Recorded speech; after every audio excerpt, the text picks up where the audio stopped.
thank you once again for tuning into the All Things Positive show. As always, bringing positive shows your way.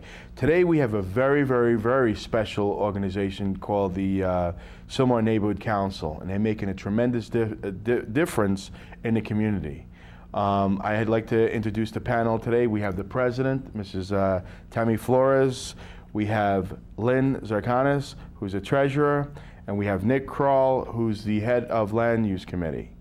And they are making a major difference in Sylmar. We wanted to get you guys on here so we could do a great show about your commitment to the community, making a difference. My next question will go to, as I go to my cue cards here, will be to define what the Sylmar Neighborhood Council is all about. Define what the Neighborhood Council, well, we're the voice of the people. Okay. That's our main purpose. And what we do is try to involve the people in the process of getting, you know, their voice heard within our elected officials. Okay, okay. So. Anything you want to add to something? Add something to that? Yeah, I think that's the bottom line. Is we're there to advocate on behalf of the community with the city, different departments in the city. It's kind of a combination of leadership and serviceship, because sometimes there's nobody there to say, here's what needs to be done, here's what the community believes. And other times it's, we don't have that. We need to know what people say. So it's creating opportunities for people to come out and get involved and have their say about their community. And you being the president, I believe it's like your second term, or third term, or fourth term. You're like the antique president of the Sylmar Neighborhood Council? Put me on the shelf. No, this is my second term, my third year. Okay, okay. So, but I was the first president of the Neighborhood Council when the Neighborhood Council first had their very first election. So I'm very proud of that. They're my babies. I see. And what is your mission? What is your mission of the Neighborhood Council? Okay, I can tell, to promote the welfare and protect the interests of the people in our community. It's also to serve as a voice for the Sylmar community. Mm-hmm. So we represent the whole community. We really have to pay attention to what the community has to say and where they're happy, where they're not happy. We may not be the fix-it-all, but we certainly are the voice to serve them. I see. Okay. And I understand you have a lot of different committees that are in the Sylmar Neighborhood Council. So what I'd like to do is maybe, because I know we're not representative with all the different committees here, so why don't we go around and tell me a little bit about the different committees and what they do. And we'll start off with you, Nick Kroll. I know you're very, very active in Sylmar. I hear a lot about the good work that you're doing with the Land Use Committee. Can you tell me a little bit about it? I appreciate that. With the land use, we've been under just a tremendous building rush. And you know, we have a rural community, we have a lot of horsekeeping, we have, you know, old Hispanic and Italian and cowboy. We have a lot of influences, old Indian influences, mission influences, and a lot of that gets lost in kind of the rush to build and the rush to make money from some of the developers that have really built LA. So part of what we're trying to do is slow things down a little bit and to bring people out and say, what are the aspects, what are the facets, what's special about the community that you want to protect or retain? You know, put in some design standards, put in some flavors. In Sylmar, the ones we tend to bring up are the old Spanish influences, the old Italian influences, because the Italians coming into the United States noticed the area in the hills were like Italy, and they actually had several thousand acres of olive groves there. And for years, Sylmar means the sea of trees, and it's from the olive trees.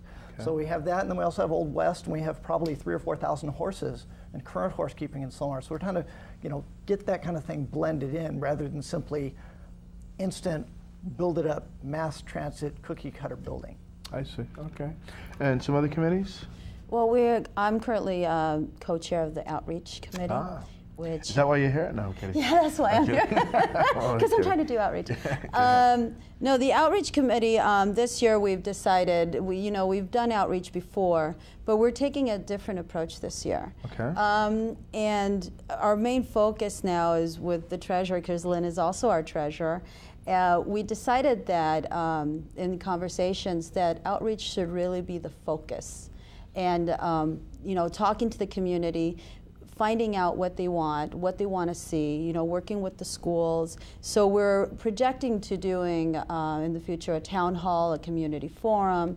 We're choosing to do a wider range for elections, reaching out to more people, get some more diversity.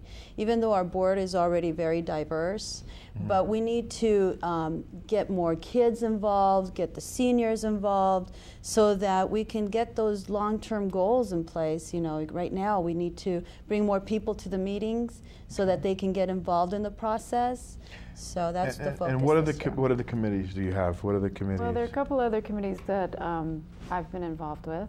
One is beautification. Okay. They are trying to support community members who'd like to fill out grant applications or have improvement projects to try to get them matching grants, matching funds. They've also been working with the Public Services Committee to do some cleanup projects in conjunction with them, some planting projects. Public Services has been assisting the community with cleanups, with trash issues, graffiti issues, streets issues. They've been great with really addressing needs and complaints. And you guys have done some projects already that I've seen out there, like the street cleanings. I heard a lot of compliments about the Neighborhood Council cleaning the streets and your involvement through the community with different events that you guys had. I know you tag team with the mayor's big event, I understand. Yeah, the Mayor's Day of Service. Right. We had about 200 volunteers out. We did some planting projects, one at the library, one at the post office. We did cleanups along Foothill Boulevard and along the freeway on and off ramps, and identified bulky items that needed to be picked up. And we're hoping to make that a regular event, maybe quarterly event in Sylmar. Oh, We really want to get the people involved in these cleanups, because we figured that if they got involved, that they would, you know, take pride in, you know, keeping pride of ownership. Exactly. You know, that maybe next time they won't feel so easily to throw out that can, you know, or the trash. We had a lot of kids involved with the Day of Service, and a lot Right. of parents who said this is really something we'd like to see on a regular basis, because it helps to teach the kids to have some pride in the community and that they can have a direct effect on the state of their environment. Right. And just to mention, through that, we also are working on a mural at Sylmar Park. Yeah. Tell me about that. The mural is a water theme because it's being, you know, painted right by the pool wall. And the reason that it was chosen to be done there is because there was so much graffiti going on. And it was supposed to be done at the Mayor's Day of Service one of the days. But they postponed it, and now today was the announcement where the mayor was there, and they had an announcement. From what I understand, I couldn't make it today. But it was to show where the mural was going to be painted. So that was also part of what the Neighborhood Council does in involving the kids. So you guys get involved in a lot, not just beautification, but what other committees also do you have? I know there's somebody said something about a public safety committee also? There's a public safety committee chaired by a couple of the board members, one being Rodolfo Lopez, who's a police officer. And they've been working with youth task force issues, and I think they've been trying to get involved with emergency preparedness for the community and things like that. Okay. And is there other committees? What are the committees? I believe